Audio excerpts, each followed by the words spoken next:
ಏನಾಯ್ತು ಅಂದರೆ 1/7/2022 ಫಿಟ್ಮೆಂಟ್ ಕೊಟ್ಟು 1/8/2024 ಫೈನಾನ್ಷಿಯಲ್ ಬೆನಿಫಿಟ್ ಜಾರಿ ಮಾಡಿದ್ರು.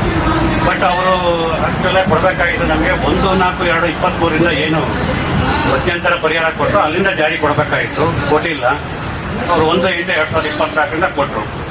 ಅವಾಗಲೇನೋ ಸ್ವಲ್ಪ ನಾವು ಒಂದು ದಿವಸ ಅಥವಾ 2 ದಿವಸ ಸ್ಟ್ರೈಕ್ ಮಾಡಿದ್ರೆ ಅಟ್ಲೀಸ್ಟ್ 1/4/2023 ಜಾರಿ ಬರೋದು ಅದಾಗಿಲ್ಲ. ಅದಾಗಿ ಈ ಅನ್ಯಾಯ ಕಂಡು ನಾವು ಏನಾದ್ರು ಮಾಡಬೇಕು ಅಂತ ಇದ್ದಾಗ ಅಷ್ಟರಲ್ಲಿ ನಾರ್ತ್ ಕರ್ನಾಟಕದಲ್ಲಿ ಈ ಥರ ಎಲ್ಲ ಸಂಘಟನೆ ಆಗ್ತಾ ಇದೆ, ವೇದಿಕೆ ಸ್ಟಾರ್ಟ್ ಆಗ್ತಾ ಇದೆ ಅಂತ ಒಂದು ಮೆಸೇಜ್ ಬಂತು. ಆಮೇಲೆ ನಾವೆಲ್ಲ ಬೆಂಗಳೂರಿನಲ್ಲಿ ನಮ್ಮ commitment tax, state account department, treasury department ಇವೆಲ್ಲ ಸೇರ್ಕೊಂಡು ನಾವು ಸ್ವಲ್ಪ ಸಂಘಟನೆ ಆದ್ವಿ. ಈಗಾಗಲೇ ಸುಮಾರು 1 ತಿಂಗಳಿಂದನೂ ಗೊತ್ತಾಗಿದೆ.